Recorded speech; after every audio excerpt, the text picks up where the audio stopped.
Assalamualaikum warahmatullahi wabarakatuh. Perkenalkan, saya Citra Selvia Putri dari Kantor Pertanahan Kota Bandar Lampung dan peserta latihan dasar CPNS golongan 3 Kementerian ATR BPN. Di sini saya akan menjelaskan tentang apa itu Wall of Government, manajemen ASN, dan pelayanan publik. Berikut materinya, semoga bermanfaat. Kita akan masuk ke materi Wall of Government. WOG pada dasarnya adalah sebuah pendekatan fungsi dalam ruang lingkup koordinasi yang lebih luas guna mencapai tujuan bersama dalam pembangunan kebijakan, manajemen program, dan pelayanan publik. Mengapa WOG diperlukan? Pertama, karena adanya dorongan publik untuk kinerja good governance. Kedua, perkembangan teknologi informasi. Ketiga, situasi dan dinamika kebijakan yang lebih kompleks juga mendorong pentingnya WOG dalam menyatukan institusi pemerintah sebagai penyelenggara kebijakan dan layanan publik. Keempat, adanya ego sektoral. Terdapat beberapa cara pendekatan WOG yang dapat dilakukan, baik dari sisi penataan institusi formal maupun informal, antara lain penguatan koordinasi antar lembaga, membentuk lembaga koordinasi khusus, membentuk gugus tugas dan koalisi sosial. Tantangan yang akan dihadapi dalam penerapan WOG di tataran praktek antara lain adalah kapasitas SDM dan institusi, nilai dan budaya organisasi, serta kepemimpinan. Jenis pelayanan publik yang dikenal yang dapat didekati oleh pendekatan WOG adalah pelayanan yang bersifat administratif, dapat dilihat dalam praktek-praktek penyatuan penyelenggaraan izin dalam satu pintu seperti PTSP atau kantor samsat, pelayanan jasa, pelayanan barang, dan pelayanan regulatif. Berdasarkan polanya, pelayanan publik dapat dibedakan juga dalam 5 macam pola pelayanan yang masing-masing diuraikan sebagaimana berikut. Pola pelayanan teknis fungsional adalah suatu pola pelayanan publik yang diberikan oleh suatu instansi pemerintah sesuai dengan bidang tugas, fungsi, dan kewenangannya. WOG dapat dilakukan manakala pola pelayanan publik ini mempunyai karakter yang sama atau memiliki keterkaitan antar satu sektor dengan yang lainnya. Pola pelayanan satu atap adalah pola pelayanan yang dilakukan secara terpadu pada satu instansi pemerintah yang bersangkutan sesuai kewenangan masing-masing. Pola pelayanan satu pintu merupakan pola pelayanan masyarakat yang diberikan secara tunggal oleh suatu unit kerja pemerintah berdasarkan perlimpahan wewenang dari unit kerja pemerintah terkait lainnya yang bersangkutan. Pola pelayanan terpusat. Pola ini mirip dengan pelayanan satu atap atau pelayanan satu pintu. Perbedaannya tergantung pada sejauh mana kewenangan koordinasi yang diberikan kepada koordinator. Pola pelayanan elektronik. Pola pelayanan yang paling maju dengan menggunakan teknologi informasi dan komunikasi yang merupakan otomatis dan otomatisasi pemberian layanan yang bersifat elektronik atau online, sehingga dapat menyesuaikan diri dengan keinginan dan kapasitas masyarakat pengguna. Manajemen ASN.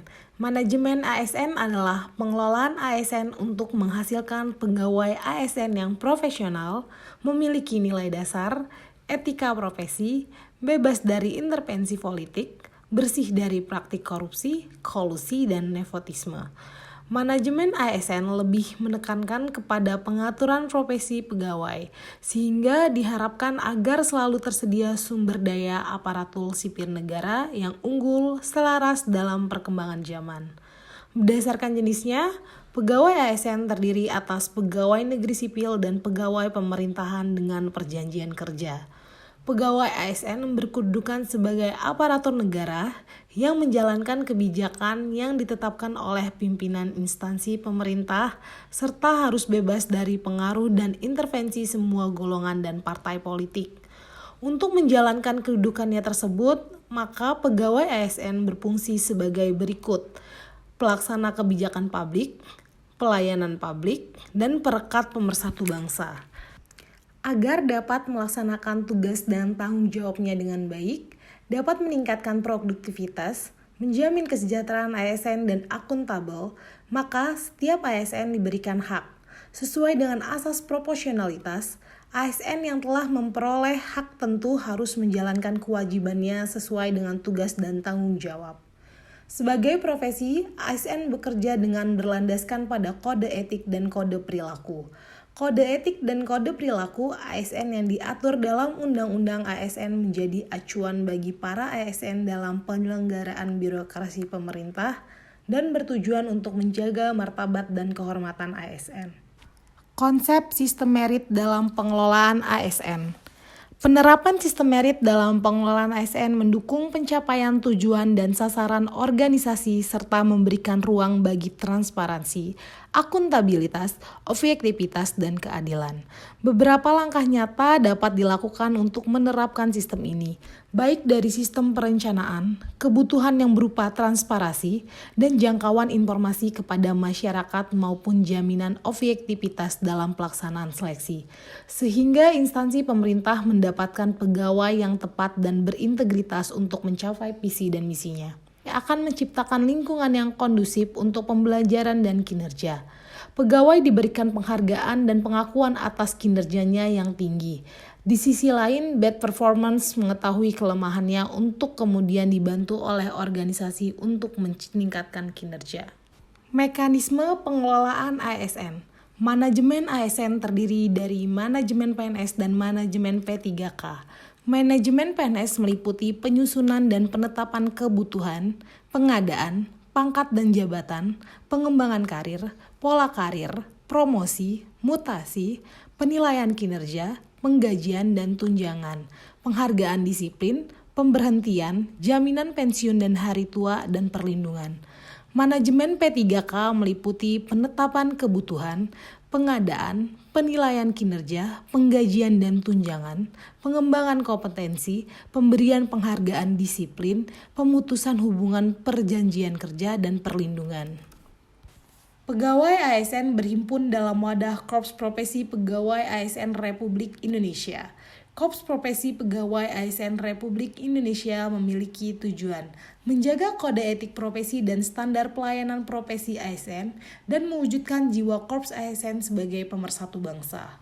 Untuk menjamin efisiensi, efektivitas, dan akurasi pengambilan keputusan dalam manajemen ASN diperlukan sistem informasi ASN.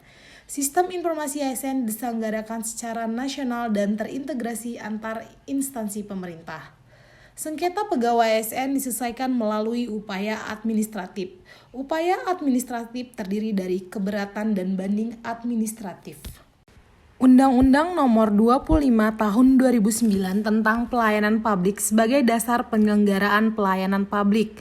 Undang-Undang Nomor 25 Tahun 2009 tentang Pelayanan Publik mengamanatkan pelayanan publik adalah kegiatan atau rangkaian kegiatan dalam rangka pemenuhan kebutuhan pelayanan sesuai dengan peraturan perundang-undangan bagi setiap warga negara dan penduduk atas barang, jasa, dan atau pelayanan administratif yang disediakan oleh penyelenggara pelayanan publik.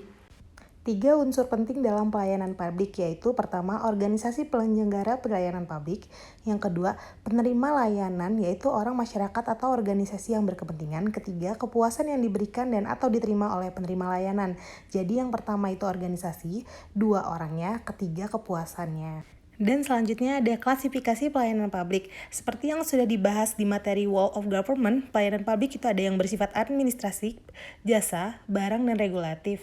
9 prinsip dasar pelayanan publik ada partisipatif, transparan, responsif, non-diskriminatif, mudah dan murah, efektif dan efisien, aksesibel, akuntabel, dan berkeadilan.